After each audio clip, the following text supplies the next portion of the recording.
भूगोल का शब्द का प्रयोग किसने किया? इरेक्टोस्थनीज।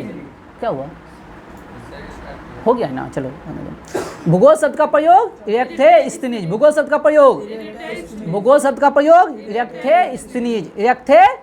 भूगोल शब्द का प्रयोग इरेक्टोस्थनीज। दूसरा क्वेश्चन, जस पीरियोडस किसकी पुस्तक है? हिकेटियस। जस पीरियोडस किसकी पुस्तक है? सुनिए पहले, हिकेटियस क्या किया था? भूगोल को व्यवस्थित किया था। भूगोल को क्या किया था? व्यवस्थित। इसीलिए भूगोल का पिता क्या कहा जाता है? हिकेटियस को। किसे कहा जाता है? हिकेटियस को। लेकिन सुन लीजिए ध्यान से, बहुत बुक में भूगोल का पिता इरेक्टोस्थनीज को भी बोला जाता है, ठीक ना। तो आप ऑप्शन में अगर इरेक्टोस्थनीज और हिकेटियस में दोनों रहे तो पहले मारिएगा इरेक्टोस्थनीज, ठीक ना, तब मारिएगा हिकेटियस। बस समझे? दोनों रहेगा तो ऐसे यहाँ लूसेंट लिख ले है हिकेटियस, भूगोल का पिता लूसेंट लिख ले है हिकेटियस। लेकिन बहुत सारा बुक जो है इरेक्टोस्थनीज भी बोलता है भूगोल का पिता। बस समझे? बहुत बुक में बोलता है। तो सबसे पहले अगर इरेक्टोस्थनीज रहे तो मारिएगा कौन? इरेक्टोस्थनीज, तब मारिएगा हिकेटियस, ठीक ना। बात समझे कि ना? ऐसे ऑप्शन में दोनों नहीं रहेगा, 99% चांस है ऑप्शन में दोनों नहीं रहेगा, एक ही रहेगा ऑप्शन में, ठीक ना। या तो इरेक्टोस्थनीज रहेगा या हिकेटियस रहेगा, दोनों में से कोई एक रहेगा, समझे? तो कोई एक भी मारना है। चलिए आगे बढ़ते हैं। तो भूगोल को सबसे पहले सजाया किसने? हिकेटियस ने। भूगोल को सजाया किसने? हिकेटियस ने। भूगोल को सजाया किसने? हिकेटियस ने। आगे बढ़े। भूगोल को सजाया किसने? हिकेटियस ने। भूगोल को सजाया किसने? हिकेटियस ने। आगे बढ़ते हैं। चलिए अगला लाइन देखिए, संभववाद। कौन सा? संभववाद। देख लिए संभववाद। इसके संभववाद देखिए ना, लाले है। इसके अनुसार मनुष्य अपने पर्यावरण में परिवर्तन करने में समर्थ है। मनुष्य अपने पर्यावरण में परिवर्तन करने में क्या है? समर्थ है, तथा प्रकृति प्रद अनेक संभावनाओं को अपनी इच्छा के अनुसार उपयोग कर सकता है। क्या कहा? इसको समझिए। संभववाद में क्या कहा? संभववाद में क्या किया? मनुष्य अपने पर्यावरण के परिवर्तन लाने में क्या है? सक्षम है। बात समझिए? मनुष्य अपने पर्यावरण में परिवर्तन लाने में क्या है? सक्षम है, यानी कि समर्थ है, ठीक ना। यानी मनुष्य अपने पर्यावरण में क्या कर सकता है? परिवर्तन ला सकता है। अपने पर्यावरण में क्या कर सकता है? परिवर्तन ला सकता है, और अपने अनुसार उसका क्या कर सकता है? उपयोग। अपने अनुसार उसका उपयोग। देख लो तो नहीं आ रहा है, ठीक ना। अपने अनुसार उसका क्या कर सकता है? उपयोग कर सकता है। संभववाद, लेकिन क्वेश्चन ये नहीं पूछेगा संभववाद क्या है। संभववाद की ज्योग्राफी निकालो ना, भूगोल। संभववाद की अवधारणा किसने दिया ये पूछेगा। ब्लास और फोबे। किसने? ब्लास और फोबे। संभववाद किसने दिया है? ब्लास एवं फेबे। ये क्वेश्चन पूछेगा। संभववाद की किसने दिया है? ब्लास एवं फेबे। संभववाद किसने दिया है? ब्लास एवं फेबे। संभववाद ब्लास एवं फेबे। बात समझे? संभववाद क्या है उन क्वेश्चन नहीं पूछेगा। संभववाद की अवधारणा किसने दिया है? ब्लास एवं फेबे। किसने दिया है? ब्लास एवं फेबे। तो अभी तक 3 क्वेश्चन पढ़े। कितने क्वेश्चन पढ़े? 3। भूगोल शब्द इरेक्टोस्थनीज। भूगोल शब्द इरेक्टोस्थनीज। भूगोल का पिता हिकेटियस। लूसेंट के अनुसार हिकेटियस। भूगोल का पिता हिकेटियस। बात समझे? तीसरा, संभववाद की अवधारणा किसने दिया? ब्लास एवं फेबे। संभववाद ब्लास एवं जस पीरियोडस पुस्तक किसकी है? हिकेटियस। जस पीरियोडस किसकी पुस्तक है? हिकेटियस। ये 4 क्वेश्चन आपको याद हुआ? जोर से बोलिए। याद हुआ? चलिए आगे बढ़िए। निश्चयवाद। क्या? निश्चयवाद। तो कहा गया है निश्चयवाद, अगला लाइन देख लीजिए बाबू, है निश्चयवाद। कहा गया है निश्चयवाद में सभी घटना जो है ना पहले से निर्धारित है। सभी घटना पहले से निर्धारित है, ठीक ना। मनुष्य के सारे काम पर्यावरण द्वारा निर्धारित है। मनुष्य को स्वेच्छापूर्वक कुछ भी करने की स्वतंत्रता कम है, यानी कि स्वतंत्रता पूर्वक मनुष्य कुछ भी नहीं कर सकता है बस। लेकिन संभववाद में क्या कहा? हम सब कुछ अपने अनुसार से कर सकते हैं, हम सभी से स्वतंत्र नहीं है। लेकिन ये निश्चयवाद क्या है? सिंपल है। निसंभव मतलब एवरीथिंग इज पॉसिबल नहीं कहते हैं, तो सब कुछ संभव है। तो उसमें क्या परिभाषा देगा? हम सब कुछ संभव अपने अनुसार से बनाएंगे। अब कहेगा सब कुछ निश्चित है, यानी कि कहेगा क्या? सब कुछ लिखल है कर्मे में। तो यहाँ कहे कि पढ़ रहे हैं कर्मे में लिखल है, तो अपने नुकिया लग जाएगा। बस समझे? नहीं कहता है सब कुछ लिखल है ऊपर से। तो अब तो आदमी कहने लगा कर्म तभी साथ देता है जब काम कीजिएगा तो। बस समझे? तो सब कुछ अलग अलग अवधारणाएँ हैं। हाँ, तो निश्चयवाद तो निश्चयवाद समझे क्या हुआ, सब कुछ निश्चित है पहले ही से। निश्चयवाद में सब कुछ निश्चित है पहले ही। ये परिभाषा आपसे पूछेगा नहीं खेबा, लेकिन निश्चयवाद की अवधारणा किसने दिया है ये आपसे क्या करेगा, पूछेगा। तो उसको अंडरलाइन कर लीजिए। रीटर हुआ, रेट जेल हो गया, एलन सैम्पल हो गया, हटिंग गटन हो गया, ये सब नहीं पूछेगा। अब क्या इसमें पूछेगा, एक देखिए ब्रैकेट में दिया हुआ नवीन निश्चयवाद का संस्थापक कौन है, रेट जेल। ये क्वेश्चन बार बार पूछा है, नवीन निश्चयवाद का संस्थापक कौन है, रेट जेल। नवीन निश्चयवाद, नवीन निश्चयवाद, नवीन निश्चयवाद, नवीन निश्चयवाद, नवीन निश्चयवाद, नवीन निश्चयवाद, नवीन निश्चयवाद, नवीन निश्चयवाद। याद हुआ? तो अभी तक कितने क्वेश्चन याद करवाएं, कौन कौन? भूगोल सब हिकेटियस, भूगोल सब इरेक्थनीज, भूगोल सब इरेक्थनीज, भूगोल का पिता हिकेटियस। लेकिन बोल देगा जस प्रियोडस पुस्तक, ओके ना, ओके ना। संभववाद, ब्लास एवं फेबे, संभववाद, निश्चयवाद, रेट जेड, नवीन निश्चयवाद, रेट जेड, यही याद रखना, नवीन निश्चयवाद। याद हुआ ना? चलिए एक बॉक्स बनल होगा बबुआ हो, लुक रहा है बॉक्स। चलिए बॉक्सवा को रट्टा मार लेते हैं। भूगोल का जनक किसे कहा जाता है? हिकेटियस। भूगोल का जनक, वर्तमान भूगोल का जनक अलेक्जेंडर वान हमोल्ट। वर्तमान भूगोल अलेक्जेंडर वान हमोल्ट, अलेक्जेंडर वान हमोल्ट। वर्तमान भूगोल अलेक्जेंडर वान हमोल्ट। हमोल्ट याद रखिएगा, उतना कौन याद रखेगा, हमोल्ट। वर्तमान भूगोल हमोल्ट, वर्तमान भूगोल, वर्तमान भूगोल, वर्तमान भूगोल, वर्तमान भूगोल, वर्तमान भूगोल, वर्तमान भूगोल, भूगोल का पिता हिकेटियस, भूगोल का पिता हिकेटियस। वर्तमान भूगोल क्या हुआ, अमोल। चलिए अगला, भौतिक भूगोल का जनक, नहीं, पोलोडोनियस, पोलोडोनियस, हाँ पोलिडोनियम। भौतिक भूगोल का जनक पोलिडोनियम, भौतिक भूगोल पोलिडोनियम, भौतिक भूगोल पोलिडोनियम। देखिए इसको, इसका नाम कैसे याद रखिएगा, भौतिक। भौतिक होता है फिजिक्स, भौतिक हुआ फिजिक्स। फिजिक्स में क्या चलता है, नियम। फिजिक्स में क्या चलता है, सब कुछ नियम पे आधारित है, न्यूटन लॉ, फलना लॉ, चिलना लॉ, ठीक ना। तो पोलिडोनियम, लास्ट में क्या है, नियम, लास्ट में क्या है, नियम, ठीक समझे, मार दीजिएगा। भौतिक भूगोल पोलिडोनियम, भौतिक भूगोल, भौतिक भूगोल।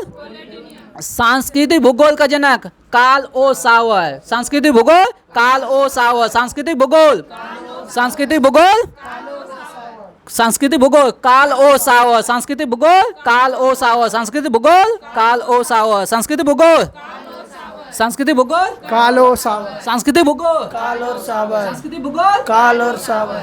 भूगोल का जनक हिकेटियस, भूगोल का जनक हिकेटियस। वर्तमान भूगोल अलेक्जेंडर हमोल्ट, हमोल्ट। वर्तमान भूगोल हमोल्ट। व्यवस्थित भूगोल इरेक्थनीज, हाँ व्यवस्थित भूगोल इरेक्थोस्थनीज, ठीक ना। भौतिक भूगोल पोलिडोनियम, भौतिक भूगोल पोलिडोनियम, भौतिक भूगोल पोलिडोनियम। प्राकृतिक भूगोल कार्ल ओ सावर। प्राकृतिक भूगोल, सॉरी, सांस्कृतिक, सांस्कृतिक कार्ल ओ सावर। सांस्कृतिक भूगोल कार्ल ओ सावर। चलिए गणितीय भूगोल, थेल्स। सुनिए पहले, गणितीय भूगोल कौन हुआ, थेल्स। कैसे, थेल्स प्राइमरी 10th में आप लोग पढ़े हैं ना, थेल्स कुंजी में है गणित में। तो गणितीय भूगोल कौन हो गया, थेल्स हो गया। कौन हो गया, थेल्स। और एनेक्सिमेंडर, और कौन हो गया, एनेक्सिमेंडर। गणितीय भूगोल थेल्स एवं एनेक्सिमेंडर। गणितीय भूगोल थेल्स एवं एनेक्सिमेंडर। गणितीय भूगोल थेल्स एवं एनेक्सिमेंडर। लेकिन अगला क्वेश्चन बहुत इंपॉर्टेंट, स्टार लगा लीजिए। 20 ग्लोब का निर्माता मार्टिन बेहम। 20 ग्लोब का निर्माता मार्टिन बेहम। 20 ग्लोब का निर्माता मार्टिन बेहम। 20 ग्लोब का निर्माता मार्टिन बेहम। 20 ग्लोब का निर्माता, 20 ग्लोब का निर्माता, लेकिन बोल देगा 20 मानचित्र के निर्माता एनेक्सिमेंडर। 20 मानचित्र के निर्माता एनेक्सिमेंडर। 20 मानचित्र के निर्माता एनेक्सिमेंडर। 20 मानचित्र के निर्माता एनेक्सिमेंडर। अब विश्वकोश के रचनाकार, भौगोलिक विश्वकोश के रचनाकार स्ट्राबो। भौगोलिक विश्वकोश स्ट्राबो। भौगोलिक विश्वकोश, भौगोलिक विश्वकोश स्ट्राबो। भौगोलिक विश्वकोश। चलिए यहाँ से निकलिए, यहाँ से निकलिए। चलिए अब आइए ब्रह्मांड में, अब आइए ब्रह्मांड में। ब्रह्मांड किसको कहते हैं, सूक्ष्मतम कण से, सूक्ष्मतम कण से महान या महाकाय आकाश गंगाओं तक को क्या कहते हैं हम, ब्रह्मांड, एकदम सबसे छोटा कण से लेके पूरा आकाश गंगा तक को क्या कहते हैं हम? सम्मिलित रूप से ब्रह्मांड कहते हैं। अनंत है ब्रह्मांड, क्या है? अनंत है, ठीक ना। दूसरे शब्दों में सूक्ष्म अणुओं से लेकर महाकाय अणुओं के तक के सम्मिलित रूप से क्या कहते हैं? ब्रह्मांड। ये क्वेश्चन नहीं पूछने वाला है। अब आते हैं ब्रह्मांड की उत्पत्ति के संबंध में। तो ब्रह्मांड की उत्पत्ति के संबंध में सबसे महत्वपूर्ण जो सिद्धांत है वो बिग बैंग थ्योरी है। कौन सा है? बिग बैंग थ्योरी है, महाविस्फोटक सिद्धांत। कौन है? महाविस्फोटक सिद्धांत। तो पूछेगा बिग बैंग थ्योरी किसने दिया है? जॉर्ज लेमेंटेयर। किसने दिया है? जॉर्ज लेमेंटेयर। महाविस्फोटक का सिद्धांत किसने दिया है? जॉर्ज लेमेंटेयर। महाविस्फोटक का सिद्धांत जॉर्ज लेमेंटेयर। महाविस्फोटक का सिद्धांत, महाविस्फोटक का सिद्धांत जॉर्ज लेमेंटेयर। महाविस्फोटक का सिद्धांत जॉर्ज लेमेंटेयर। महाविस्फोटक का सिद्धांत याद हुआ? लेमेंटेयर। महाविस्फोटक का सिद्धांत। चलिए अगला है साम्या अवस्था। साम्या अवस्था जिसे कहते हैं स्टेट थ्योरी। एलन गुड और थर्मन बॉडी, ऐसे यहाँ लिखा है थॉमस गोल्ड और हर्मन बॉडी, ठीक ना। थॉमस गोल्ड और हर्मन बॉडी। साम्यावस्था थॉमस गोल्ड और हर्मन बॉडी। साम्यावस्था थॉमस गोल्ड और हर्मन बॉडी। साम्यावस्था थॉमस गोल्ड और हर्मन बॉडी। साम्यावस्था थॉमस गोल्ड और हर्मन बॉडी। साम्यावस्था, हाँ थॉमस गोल्ड हर्मन बॉडी। साम्यावस्था थॉमस गोल्ड हर्मन बॉडी। साम्यावस्था, साम्यावस्था को ही कहते हैं सतत वहाँ लिखा है देखिए, सतत सृष्टि सिद्धांत। सस्टेनेबल डेवलपमेंट है ना, इस हाँ इसी से आगे, इसी का आगे रूप है। साम्यावस्था हो गया थॉमस गोल्ड हर्मन बॉडी। साम्यावस्था थॉमस गोल्ड हर्मन बॉडी। साम्यावस्था महाविस्फोट सिद्धांत जॉर्ज लेमेंटेयर। महाविस्फोट सिद्धांत जॉर्ज लेमेंटेयर, याद हुआ।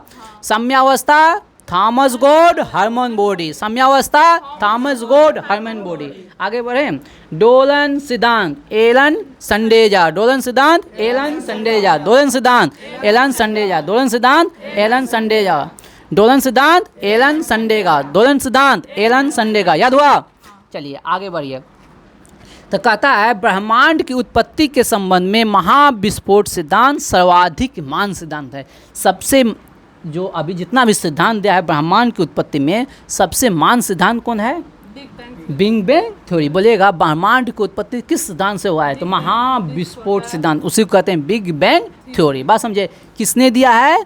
जॉर्ज लेमेंटेयर ने। बोलेगा लेकिन सुनिए पहले, सिद्धांत दिया है जॉर्ज लेमेंटेयर ने, लेकिन इस सिद्धांत की जो व्याख्या किया वो किसने किया? रॉबर्ट वेनेगर। किसने किया? Robert vinegar. व्याख्या किसने किया? Robert vinegar.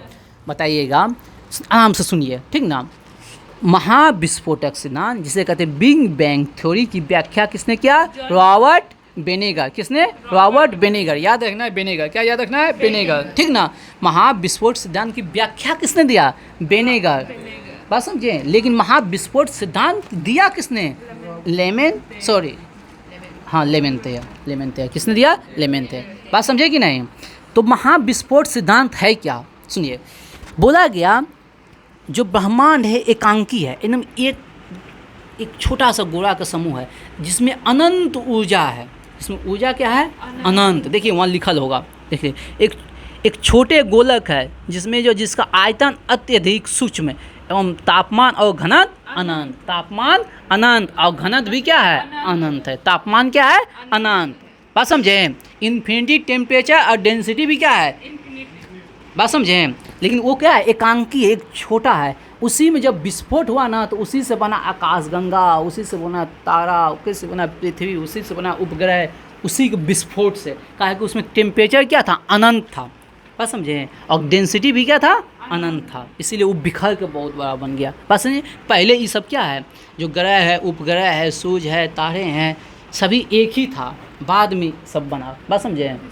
महाविस्फोट के सिद्धांत। चलिए ये लाइन हो गया, आगे चलिए। लेकिन अगला क्वेश्चन पूछता है महाविस्फोट की घटना कब हुआ था? आज से 13.7 अरब वर्ष पहले। आज से हुआ था महाविस्फोट सिद्धांत 13.7 अरब वर्ष पहले।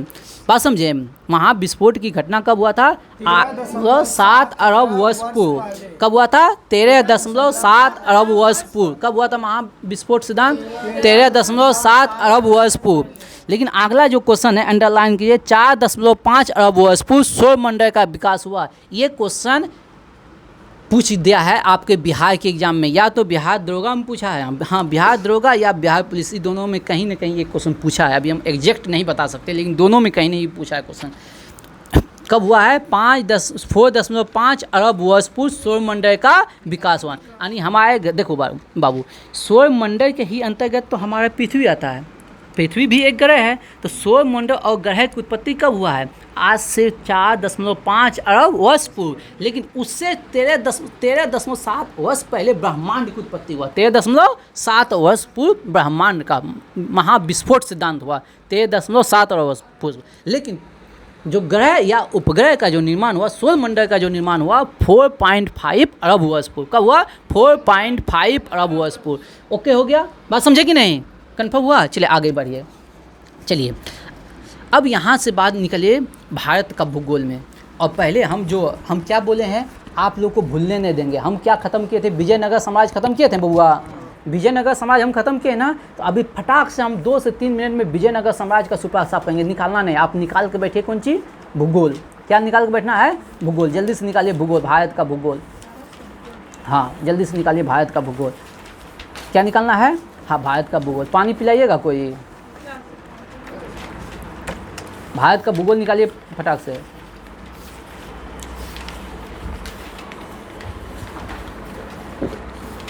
इसी में आगे बढ़िए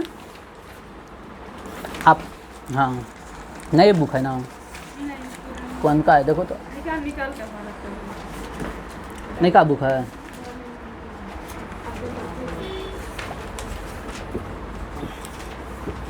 रुके जाओ,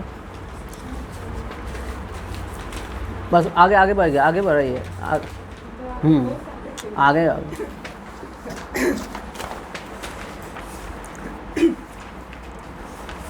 चलिए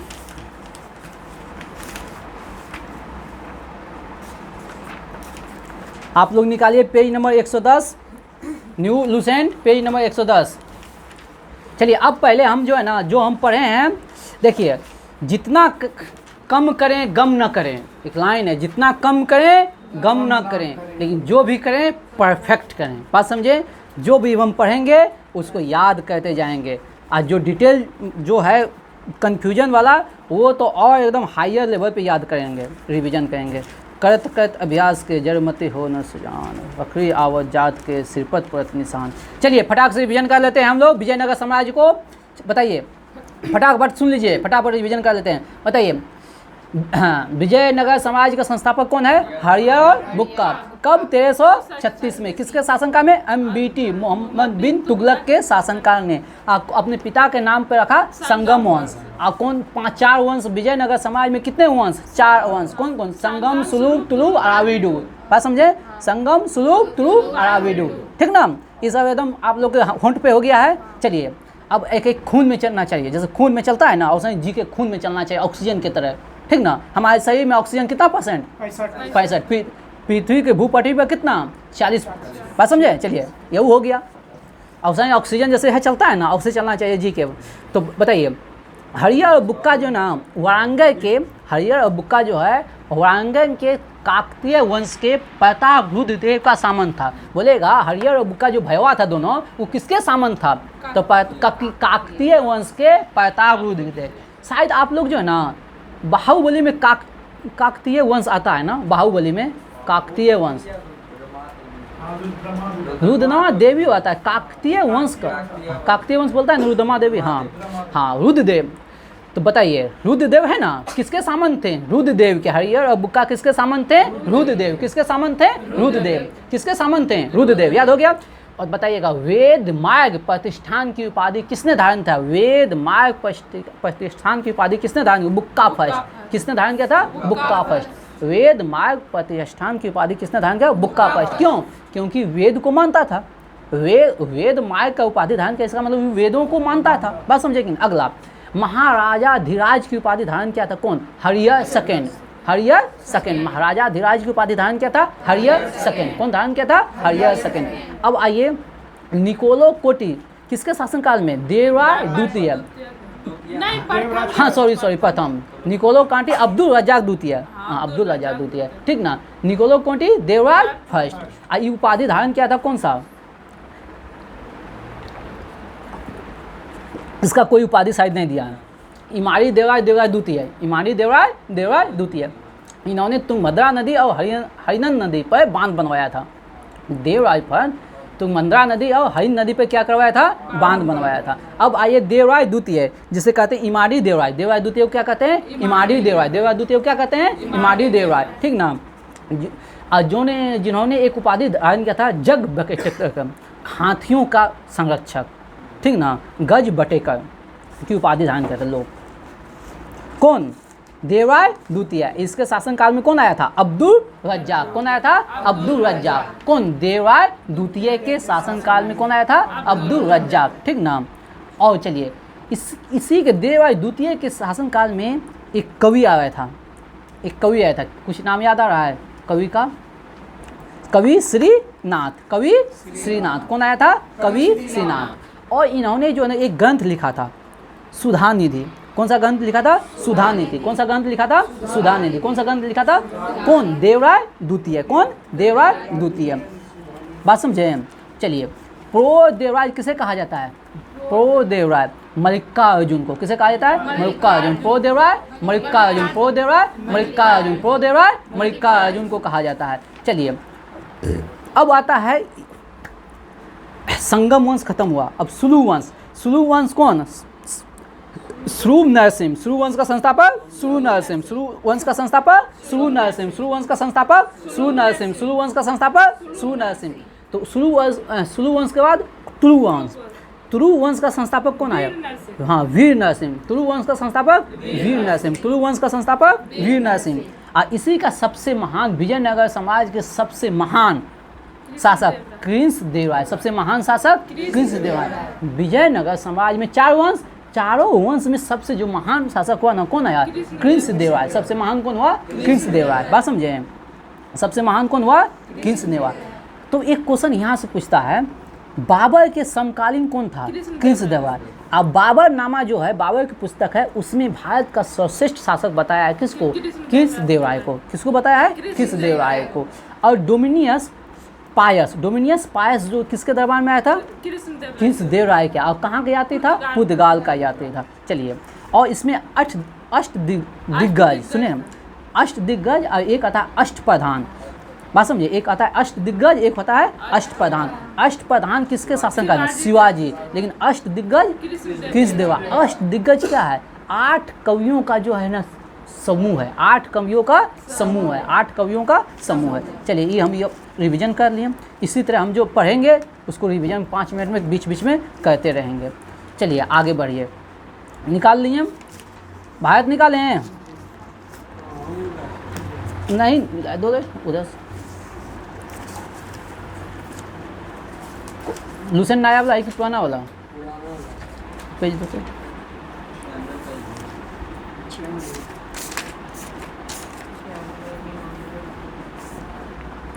दो पेज ओके।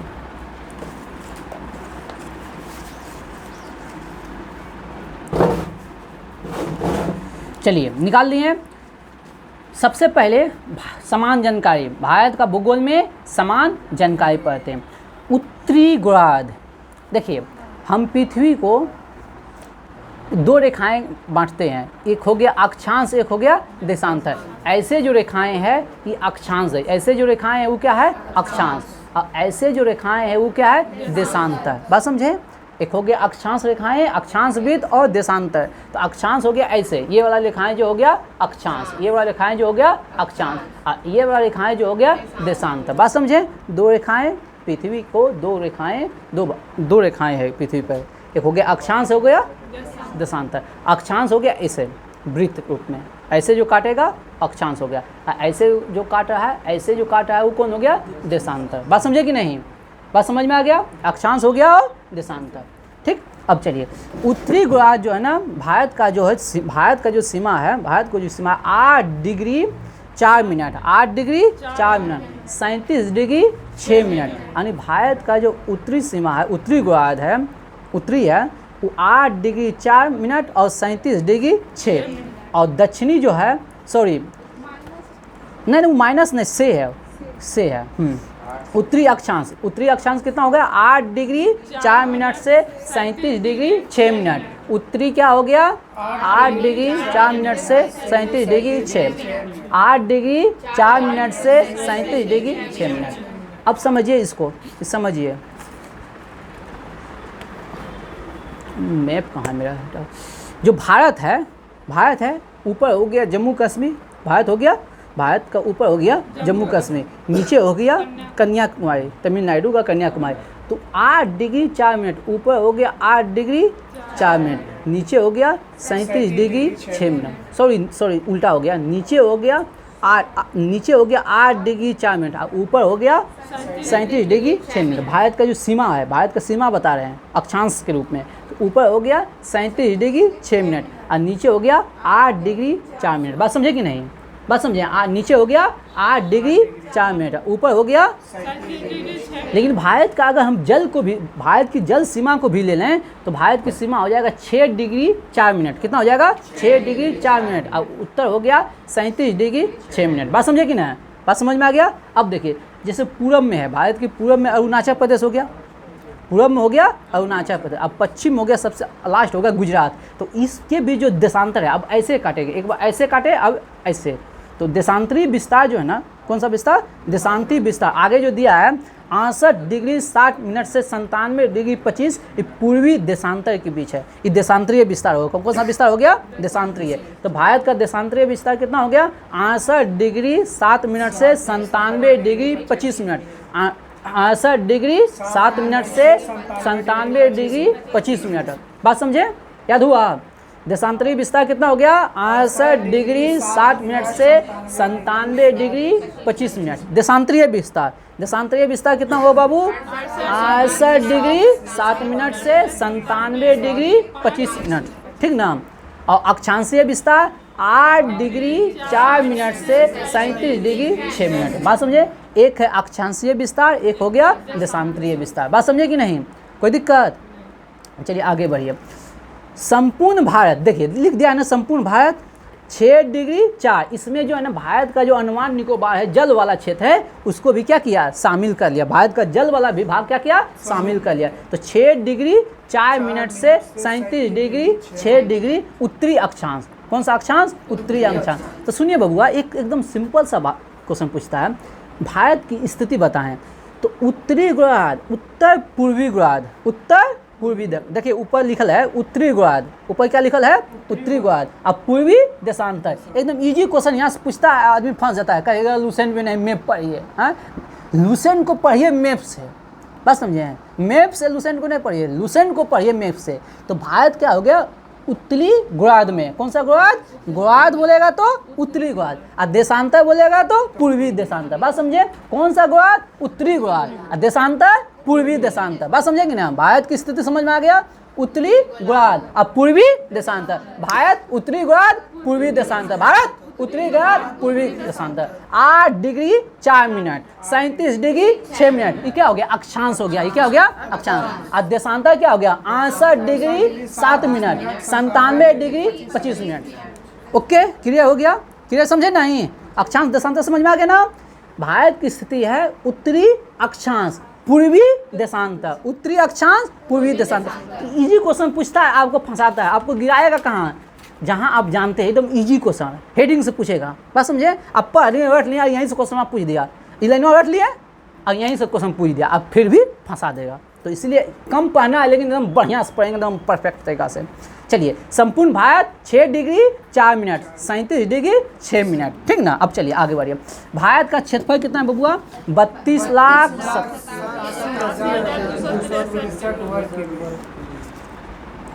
सुनिए,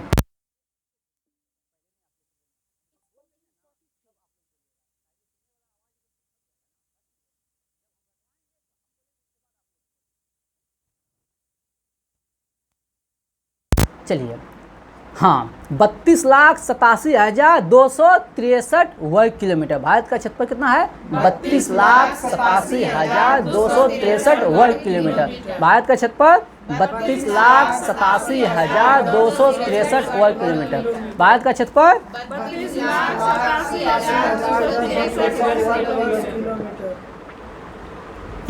32,87,263 वर्ग किलोमीटर। भारत का क्षेत्रफल 32,87,263 वर्ग किलोमीटर। चल आगे बढ़िए।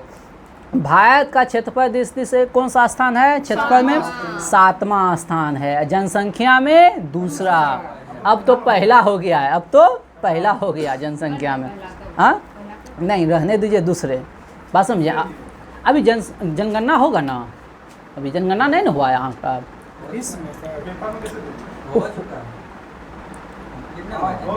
हाँ जनगणना कंप्लीट हुआ, अभी छपा है नहीं। हम बोल रहे हैं ना अभी जनगणना जो है ना पूरी तरह कंप्लीट हमारे पास नहीं आया। अभी देखिए, अभी न्यू लूसेंट लीजिएगा ना, 21 का जनगणना दिया है, जनगणना नहीं दिया है अभी जनगणना आएगा। अभी सब कुछ पूरा डिटेल से ना जो है ना अभी नहीं आया, इतना जल्दी जनगणना नहीं आता है बाहर, बात समझे। हम आंकड़ा में हो गए हम लोग, बात समझे, ऑफिशियली अभी नहीं हुआ है। हाँ ऑफिशियली अनाउंस नहीं हुआ है, हो तो गए ही है।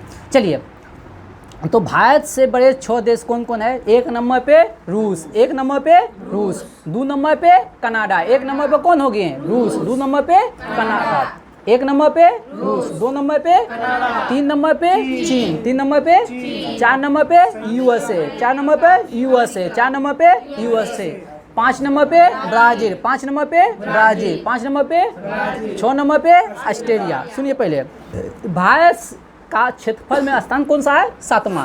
क्षेत्रफल में भारत का स्थान 7वां। तो इस सबसे दुनिया में सबसे बड़ा देश कौन है क्षेत्रफल में? रूस। बड़ा देश रूस।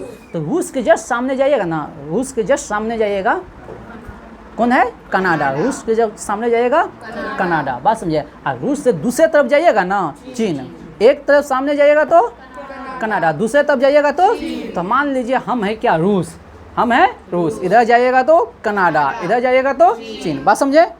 हो गया ना, 3 नंबर पे हो गया ना। पहला हो गया कौन? दूसरा नंबर पे कौन हो गया? और तीसरा नंबर पे कौन हो गया? और चौथा नंबर पे कौन हो गया? यूएसए। कनाडा के जस्ट नीचे आइएगा ना तो यूएसए, कनाडा के जस्ट नीचे आइएगा तो क्या होगा? यूएसए।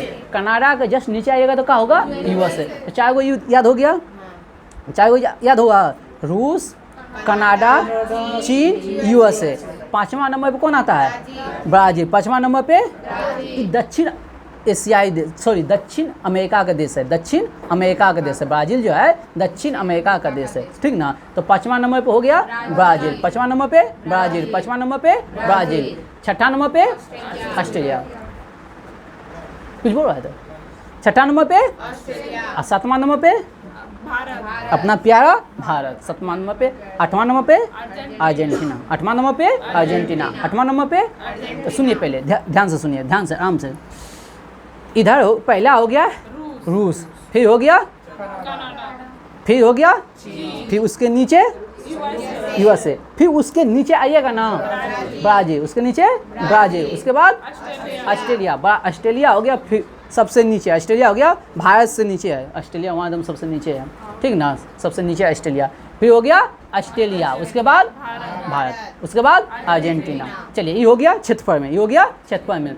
तो हो गया रूस, हो गया रूस, हो गया रूस, हो गया कनाडा, हो गया रूस, कनाडा, चीन, रूस, कनाडा, चीन। उसके बाद USA, USA, Brazil, Australia, USA, Brazil, Australia, USA, Brazil, Australia. और 7वां नंबर पर क्या हो गया? भारत। और 8वां नंबर पर कौन हो गया? अर्जेंटीना। 8वां नंबर पर कौन हो गया? अर्जेंटीना। याद हो गया? एक सब याद रखना है होठ पे। चलिए अब आते हैं, भारत का जो क्षेत्रफल है संपूर्ण विश्व का 2.42% है। पूरे विश्व का कितना है? 2.42%। भारत का क्षेत्रफल पूरे विश्व का कितना है? 2.42%। जबकि जनसंख्या कितना है? 17.5%। जनसंख्या कितना है? यानी पूरे विश्व का जो है, मेरे पास ज़मीन है कितना? 2.42%। लेकिन जनसंख्या कितना है पूरा विश्व का? 17.5%। बात समझें, जनसंख्या कितना है? 7.5। अब तो बढ़ गया हो गया, अब तो क्या हो गया होगा? बढ़ गया होगा। चलिए आगे बढ़ते हैं। और हम जनसंख्या की दृष्टि से विश्व में कौन सा स्थान पे है? हाँ, हम कौन सा स्थान पे जनसंख्या में हम दूसरा हैं, लेकिन अभी हो गए हैं पहला, अभी हो गए पहला। चीन को पीछे छोड़ दिए, बोले है हम सब कुछ में आगे रहेंगे, ठीक ना? हाँ,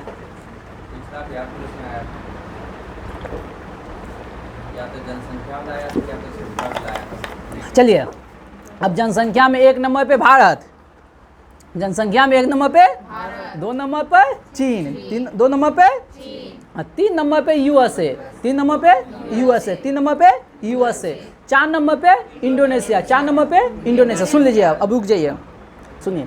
इंडोनेशिया जो है ना, इंडोनेशिया जो है सर्वाधिक मुस्लिम वाला देश है। इंडोनेशिया सर्वाधिक मुस्लिम वाला देश है। इंडोनेशिया सर्वाधिक इंडोनेशिया कहाँ है? भारत के नीचे है अंडमान निकोबार, बात समझे हैं? भारत के नीचे, सबसे नीचे भारत का जो है जलीय सीमा कौन हो गया? इंडोनेशिया। इंडोनेशिया से नीचे जाइएगा ना, अंडमान और इंडोनेशिया के बीच में 6 डिग्री चैनल है।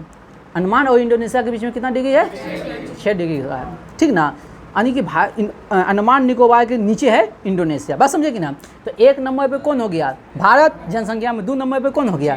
चीन। 3 नंबर पे यूएसए, 3 नंबर पे यूएसए, 4 नंबर पे 4 नंबर पे 4 नंबर पे 5 नंबर पे ब्राज़ील, 5 नंबर पे 5 नंबर पे 5 नंबर पे 5 नंबर पे 5 नंबर पे 6 नंबर पे दोगला पाकिस्तान, 6 नंबर पे पाकिस्तान, 6 नंबर पे।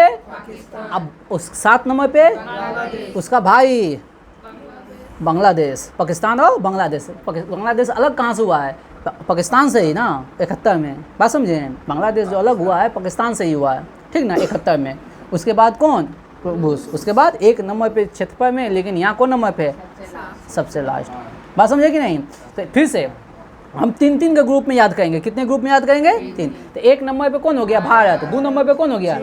3 नंबर पे यूएसए, 3 नंबर पे यूएसए, 3 नंबर पे 4 नंबर पे ब्राज़ील, 4 नंबर पे सॉरी इंडोनेशिया, 4 नंबर पे इंडोनेशिया, 4 नंबर पे इंडोनेशिया, 4 नंबर पे इंडोनेशिया, 4 नंबर पे 5 नंबर पे 5 नंबर पे 5 नंबर पे 6 नंबर पे 6 नंबर पे 7 नंबर पे 8 नंबर पे रूस। अब देखिए इधर तो आराम है, पाकिस्तान हो गया, बांग्लादेश हो गया, और 1 नंबर वाला हो गया 8 नंबर, 1 नंबर वाला हो गया 8 नंबर। बस बीच में आपको सीमा याद रखना है किसका? इंडोनेशिया और ब्राज़ील का। इंडोनेशिया और ब्राज़ील का हुआ। थोड़ा गर्मी लग रहा है। चलिए अब आइए अगला। भारत का उत्तर से दक्षिण विस्तार है 3214 किलोमीटर। उत्तर से दक्षिण विस्तार कितना है? 3214 किलोमीटर। उत्तर से दक्षिण विस्तार 3214 किलोमीटर। क्या हुआ? हाँ, उत्तर से दक्षिण, यानी कि जम्मू कश्मीर से कन्याकुमारी के बीच की दूरी कितना है? 32 से 14 किलोमीटर। कितना है? 3214। लेकिन यही बोल देंगे पूरब से पश्चिम, पूरब से पश्चिम 2933, पूरब से पश्चिम 2933, पूरब से पश्चिम 2933। चलिए, भारत की स्थल सीमा की कुल लंबाई है, स्थल सीमा मतलब जमीनी सीमा 15,200 किलोमीटर। स्थल सीमा की कुल लंबाई 15,200 किलोमीटर। स्थल सीमा की कुल लंबाई 15,200 किलोमीटर। बात समझें? स्थल मानी कि पूरा जमीन वाला सीमा भारत का कितना है? 15,200 किलोमीटर। लेकिन बोल देंगे भारत की तटीय सीमा की लंबाई, तट मतलब आ गया समुद्री। बात समझे? जैसे भारत के 9 राज्य जो है ना समुद्र से घिरा हुआ है। कितने? 9 राज्य। गुजरात से लेके बंगाल तक का सीमा है कौन चीज़ से? समुद्र से है। और जैसे गुजरात के ऊपर जाएंगे राजस्थान तो जल स्थल हो जाएगा। बात समझे? चलिए, तो भारत की स्थल सीमा कितना हो गया? 15,200 किलोमीटर। लेकिन तटीय सीमा हो गया 7516.6 किलोमीटर। 7516.6 किलोमीटर। बात समझे? तटीय सीमा क्या होगा? 7516.6। लेकिन परंतु यहाँ सुनिएगा, यहाँ ध्यान से, परंतु मुख्य भूमि के तटीय सीमा की लंबाई 6100 किलोमीटर। ये कहा समझ लीजिए पहले भैया, ये समझिए, जो भारत का जो मुख्य भूमि के साथ तटीय है, यानी कि गुजरात से लेके बंगाल तक 6100 किलोमीटर। समझ लीजिए बबुआ, समझिए, गुजरात से लेके बंगाल तक कितना किलोमीटर हो गया? 6100 किलोमीटर। कितना हो गया? 61। लेकिन इसमें हम अंडमान निकोबार द्वीप समूह नहीं है, इसमें अंडमान निकोबार द्वीप समूह लक्षद्वीप को शामिल कर लेंगे, तब हो जाएगा आपका 7516.6 किलोमीटर। बात समझे कि नहीं? समझे? समझे कि नहीं? जो भारत है, जो आप देख रहे हैं बनाते हैं नक्शा में, वो कितना 6100 किलोमीटर, लेकिन उसमें आपका नीचे में कौन है? नीचे है इधर हो गया अंडमान निकोबार और इधर हो गया लक्षद्वीप। ये दोनों को शामिल कर लेंगे तो होगा 75 से 16.6 किलोमीटर। बात समझे कि नहीं? समझे? चलिए आगे बढ़ते हैं। अब पोषित एक्सपर्ट डाटा बाद में हम देख लेंगे। भारत की, सुनिए बात, भारत की जलीय और समुद्री सीमा, भारत की जलीय और समुद्री सीमा 7 देशों से लगती है। यानी कि भारत का जो सीमा है जल और स्थल सब मिला के कितने देश से लगता है? 7 देश से। जैसे हो गया पाकिस्तान, तो पाकिस्तान से जो सीमा लगता है, जल का भी सीमा लगता है और स्थल का भी सीमा लगता है।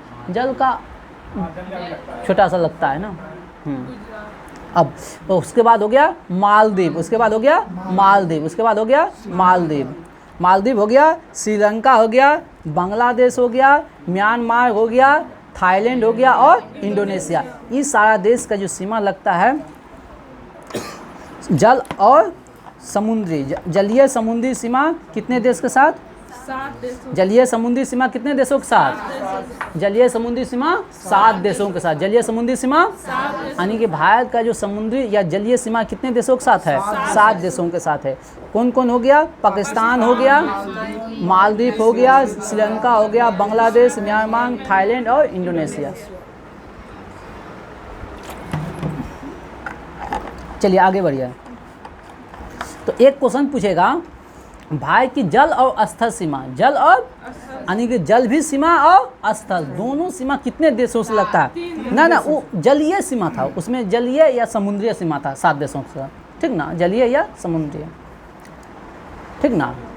सिर्फ जल और स्थल दोनों बोलेगा तो 3 देशों के। तो देखिए ये पाकिस्तान हो गया, इधर हो गया बांग्लादेश, पाकिस्तान और बांग्लादेश, और हो गया श्रीलंका, पाकिस्तान, बांग्लादेश, श्रीलंका, ना सॉरी श्रीलंका नहीं होगा, श्रीलंका के साथ तो ज़मीन नहीं न छूता है, नहीं श्रीलंका सही है, हाँ म्यांमार हो जाएगा जिसके साथ जल भी है और स्थल भी है। श्रीलंका के साथ तो केवल जल ही है, श्रीलंका के साथ तो केवल जल ही है। हाँ हम म्यांमार के साथ है ना 4 राज्यों, हम म्यांमार के साथ 4 राज्य है ना। बात समझे कि नहीं? तो जल और स्थल कौन कौन हो गया? जल और स्थल कौन हो गया? सुनिए पहले ऐसे याद रखिए, भारत से अलग हो गया कौन? पाकिस्तान। और पाकिस्तान से अलग कौन हो गया? बांग्लादेश। तो पाकिस्तान हो गया, बांग्लादेश हो गया, और एगो लास्ट याद रखना है कौन? म्यांमार, एगो याद रखना है म्यांमार। चलिए आगे बढ़ते हैं। भारत का सबसे दक्षिण बिंदु क्या है? इंदिरा पॉइंट। भारत का सबसे दक्षिण बिंदु कौन है? इंदिरा पॉइंट। भारत का सबसे दक्षिण बिंदु कौन है? इंदिरा पॉइंट। भारत का सबसे दक्षिण बिंदु कौन है? अब सुनिए पहले, यह बृहत निकोबार द्वीप, इंदिरा पॉइंट जो है कहाँ था? बृहत निकोबार में, लेकिन इसका नाम पहले था पिग्मिनियन पॉइंट, इसका नाम था पिग्मिनियन पॉइंट। अब भूमध्य रेखा से 876 किलोमीटर दूर है। ये जो इंदिरा पॉइंट है भूमध्य रेखा से कितना दूर है? 876 किलोमीटर। इंदिरा पॉइंट जो है भूमध्य रेखा से कितना दूर है? 876 किलोमीटर। अब भारत की सबसे उत्तरी बिंदु, भारत की सबसे उत्तरी बिंदु कहाँ? जम्मू कश्मीर में। कौन हो गया? इंदिरा कौल। उत्तरी बिंदु हो गया इंदिरा कौल, कहाँ? जम्मू कश्मीर में, हाँ इंदिरा कौल। और दक्षिणी बिंदु इंदिरा पॉइंट, दक्षिणी पॉइंट। लेकिन बोलेगा सबसे पश्चिमी बिंदु कौन है? सर्किक, कहाँ है? गुजरात में, सर्किक गुजरात में। पश्चिमी सीमा कौन हो गया? सर्किक। पश्चिमी सीमा कौन हो गया? सर्किक, कहाँ है? गुजरात में।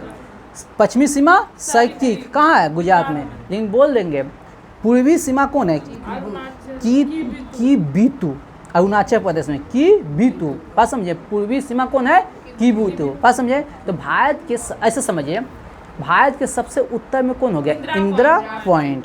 और सबसे दक्षिण में कौन हो गया? सबसे दक्षिण में इंदिरा कौल। खत्म उत्तर और दक्षिण। अब पूरब में कौन हो गया? किबुतु। अरुणाचल प्रदेश का किबुतु, अरुणाचल प्रदेश का किबुतु। लेकिन बोलेंगे पश्चिम में सर्किक, पश्चिम में सर्किक, पश्चिम में हो गया सर्किक, पश्चिम में हो गया सर्किक। याद हुआ? हाँ याद हुआ? जम्मू कश्मीर, इंदिरा पॉइंट, अंडमान निकोबार द्वीप में, फिर हो गया किबुतु, फिर हो गया सर्किक, हो गया गुजरात, सर्किक हो गया गुजरात।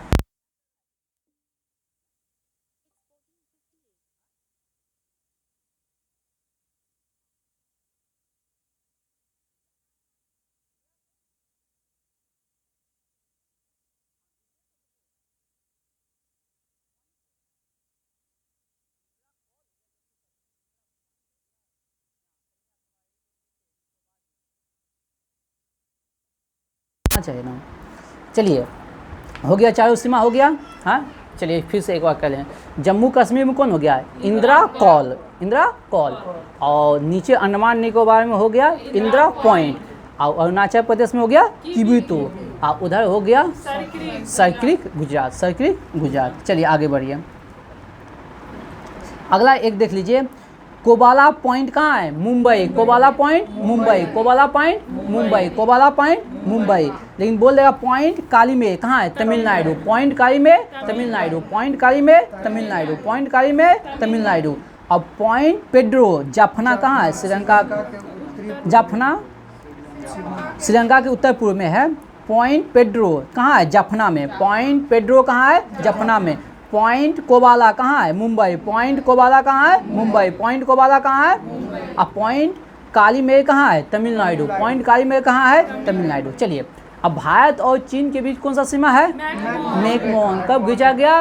1914। कब खींचा गया? 1914। कब खींचा गया? 1914। कब खींचा गया? 1914 में। चलिए आगे बढ़िए।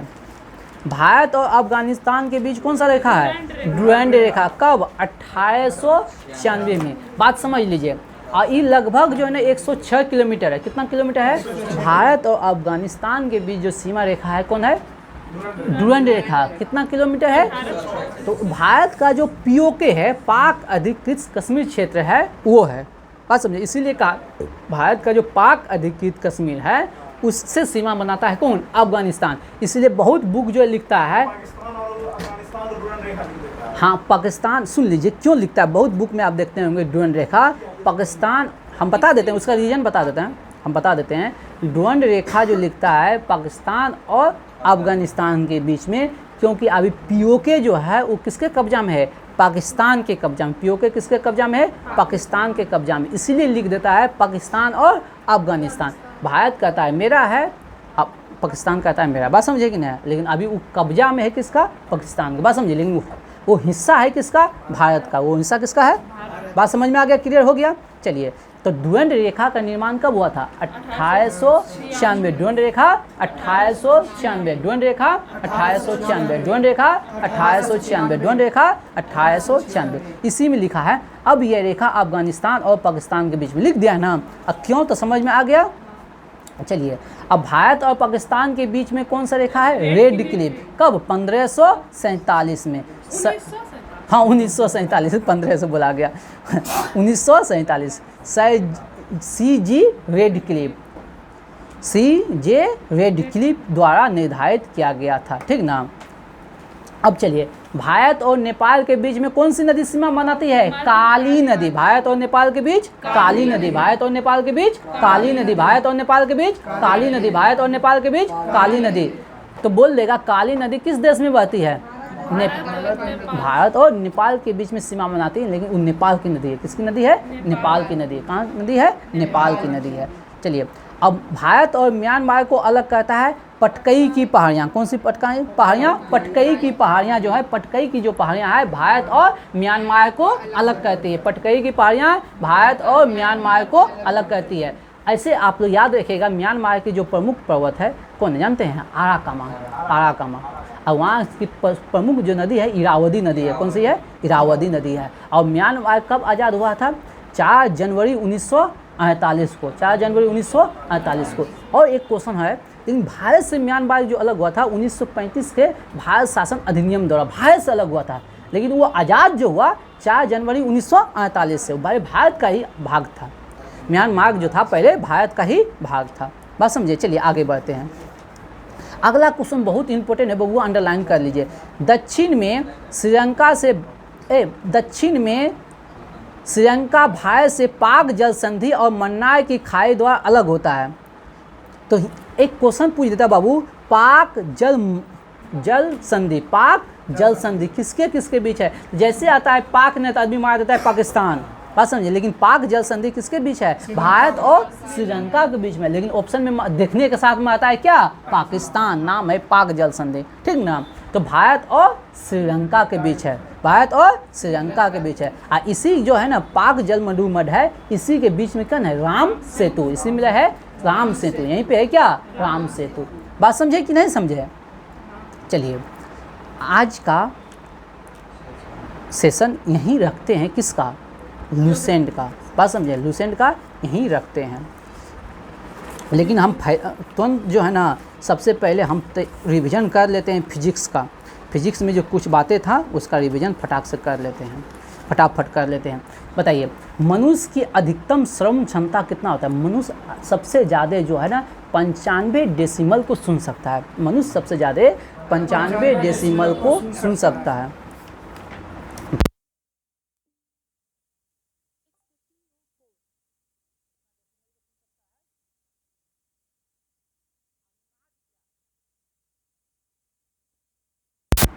मनुष्य कितने डेसिमल को सुन सकता है? अधिकतम 95। इस क्वेश्चन पूछ सकता है, मनुष्य अधिकतम कितने डेसिमल को सुन सकता है? 95।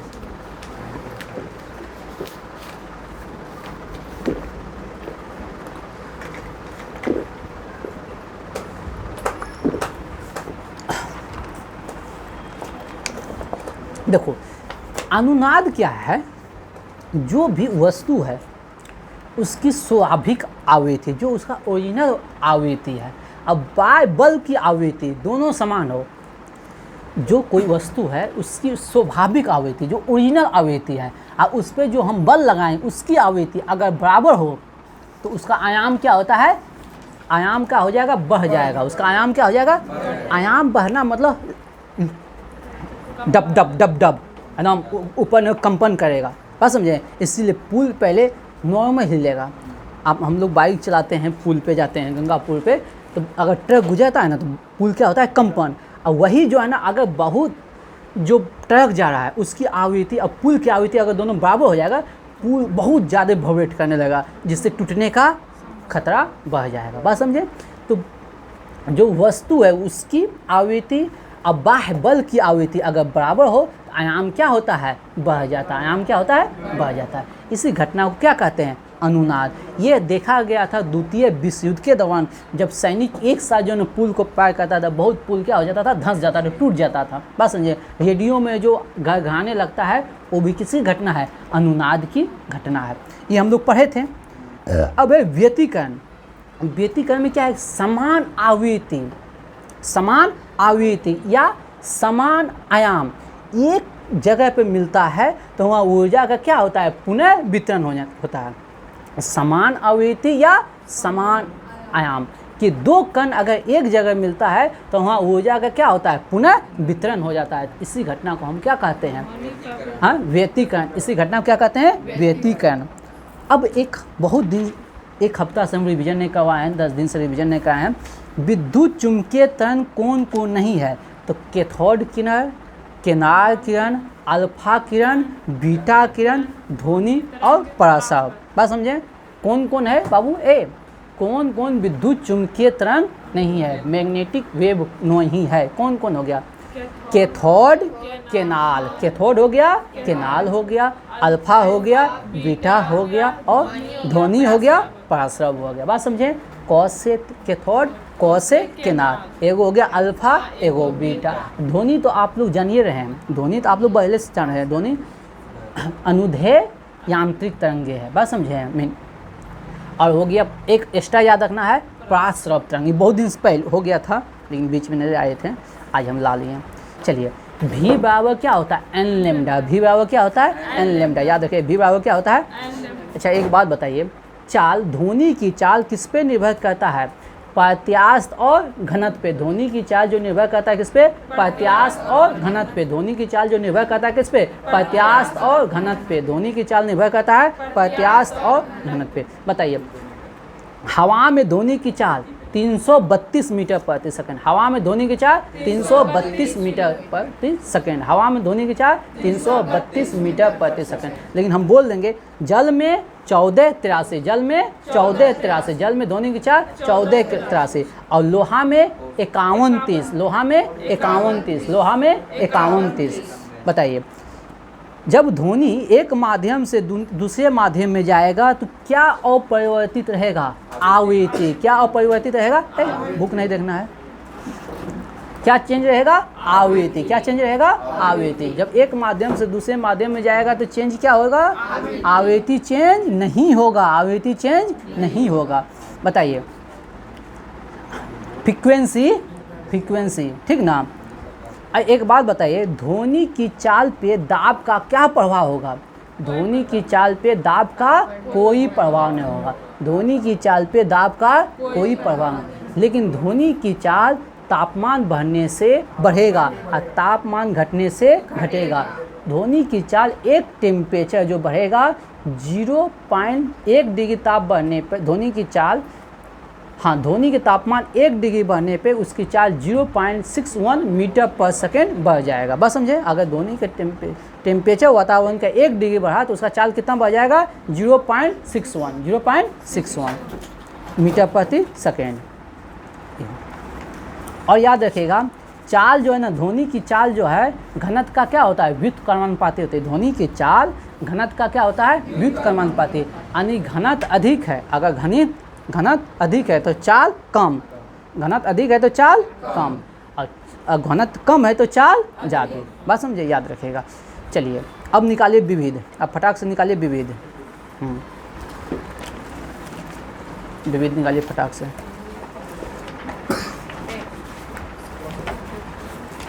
विविध निकालिए।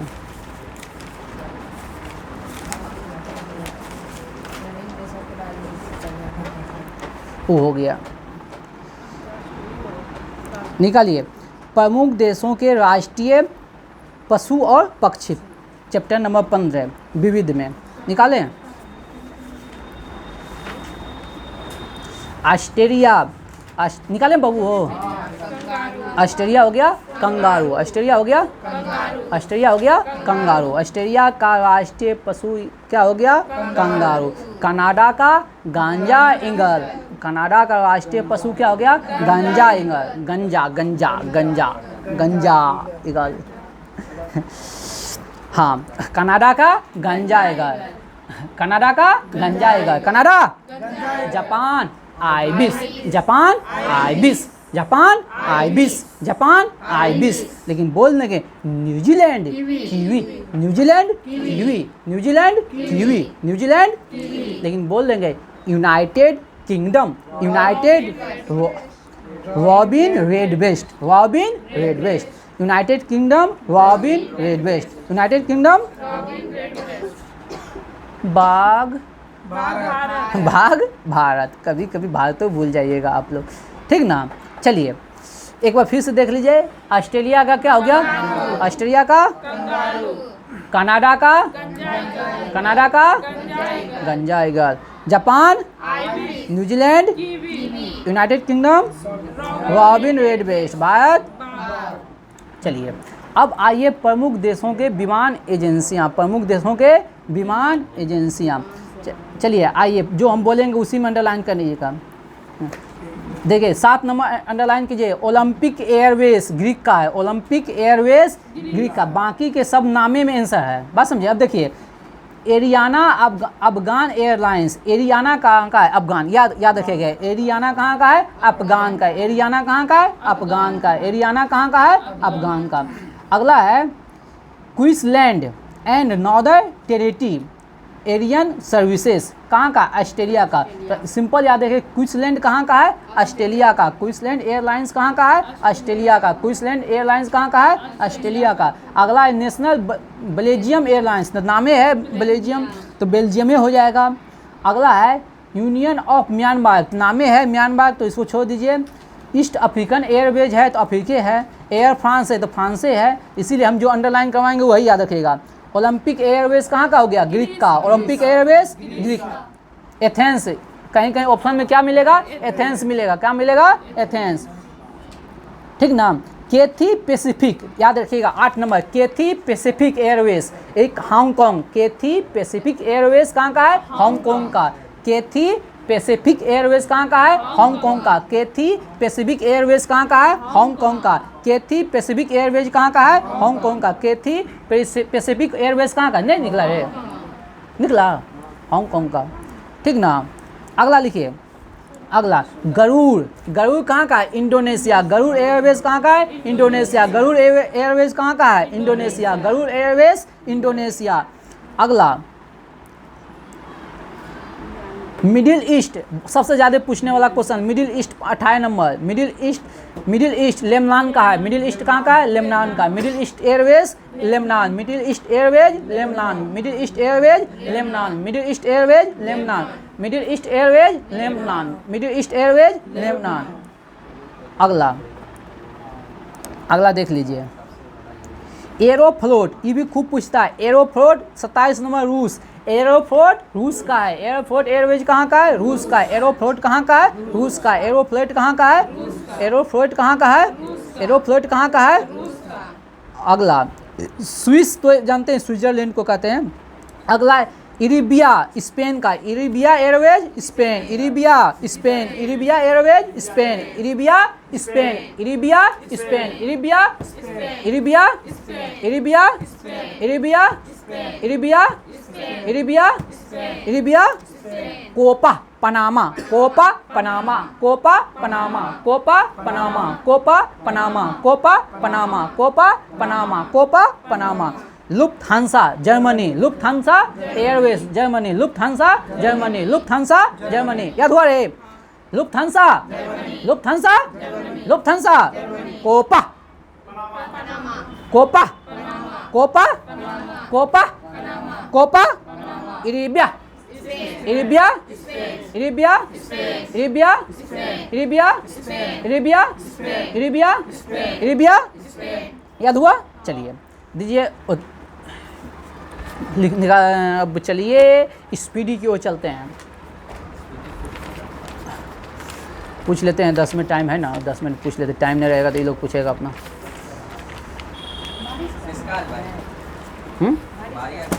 पूछ लेते हैं भाई, टाइम अभी।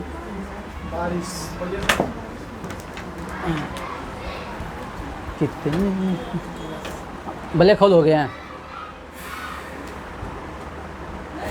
ठीक है, चलो क्या हुआ? चलो बताओ फटाक से। ऋग्वेद काल में पूर्व आर्यों का मुख्य व्यवसाय क्या है? पशुपालन। यानी कि ऋग्वेद में के पूर्व आर्यों का जो है, अभी चल रहा है स्पीडी से, आर्यों के पूर्व का मुख्य व्यवसाय क्या है? पशुपालन। उस समय क्या होगा? पशुपालन ही होगा। ठीक ना? चलिए बताइए, सूर्य ग्रहण कब होता है? सूर्य और पृथ्वी के बीच में जब चंद्रमा आएगा तो क्या होगा? सूर्य ग्रहण। मात्र समझिए आप लोग, चंद्र ग्रहण को आप लोग याद नहीं रखेगा। याद रखेगा किसको? सूरज को। हैं? जैसे सूर्य ग्रहण पूछे तो चंद्रमा को कहाँ रख देंगे? बीच में। और सुनिए एक और ट्रिक बता देते हैं, भूल जाता है स्टूडेंट। सूर्य ग्रहण पूछे तो बीच में किसको रखेगा? चंद्रमा। अब बीच में चंद्रमा हुआ तो एक तरफ सूर्य, दूसरे तरफ पृथ्वी। और सूरज कभी नहीं बदलेगा। सूर्य ग्रहण पूछे या चंद्र ग्रहण पूछे, उसमें एक वो फिक्स कौन है? सूरज। फिक्स कौन है? सूर्य। बात समझें? तो सूर्य ग्रहण में बीच में आ गया चंद्रमा, तो बाद में आ जाएगा पृथ्वी। और चंद्र ग्रहण में क्या हो जाएगा? बीच में आ जाएगा पृथ्वी, तो बाद में आ जाएगा चंद्रमा। बात समझे कि नहीं? तो आगे हम बढ़ते हैं। बताइएगा, विश्व का सबसे बड़ा नदी द्वीप कौन है? माजुली। कौन है? माजुली। कहाँ है? असम में। असम के जोरहट में। असम के जोरहट में विश्व का सबसे बड़ा नदी द्वीप कौन है? माजुली। बस समझे, विश्व का सबसे बड़ा नदी द्वीप। और सबसे ज़्यादा द्वीप कहाँ है? इंडोनेशिया। सबसे ज़्यादा द्वीप कहाँ है? इंडोनेशिया में। ठीक ना? बताइए, करो मरो का नारा किसने दिया था? किस आंदोलन में?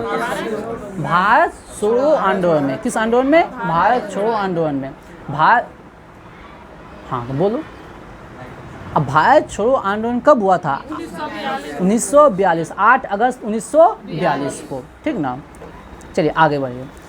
एशिया महाद्वीप का सबसे बड़ा द्वीप कौन है? बोर्नियो। यानी एशिया का सबसे बड़ा द्वीप कौन है? बोर्नियो। ये बोर्नियो द्वीप कहाँ है? इंडोनेशिया में। बोर्नियो कहाँ है? इंडोनेशिया में। यानी इंडोनेशिया के सबसे बड़ी जो द्वीप है कौन है? बोर्नियो। अभी बताइए आप लोग कमेंट में, इंडोनेशिया की नई राजधानी कहाँ है? इंडोनेशिया की नई राजधानी कहाँ है? कमेंट में जवाब दीजिएगा। भारत का प्रथम नागरिक कौन होता है? राष्ट्रपति। भारत का प्रथम नागरिक कौन होता है? राष्ट्रपति। भारत का एक राष्ट्रपति होगा, किस अनुच्छेद में कहा गया बताइए? हाँ, अनुच्छेद 52 में भारत का एक राष्ट्रपति होगा, किस अनुच्छेद में कहा गया? अनुच्छेद 52 में, ठीक ना। आगे, पके हुए आम में कौन सा विटामिन? ए। पके हुए फल में विटामिन ए, बताइए। प्याज का कौन सा भाग खाते हैं? कंद। क्या खाते हैं? प्याज का कंद। क्या खाते हैं? प्याज का कंद, बताइए। भारतीय संविधान में कुल कितने अनुसूची है? 12। कितने अनुसूची है? 12 अनुसूची है, बताइएगा। जब असम की राजधानी है शिलोंग से दिसपुर कब हुआ? 1974 में। असम की राजधानी नहीं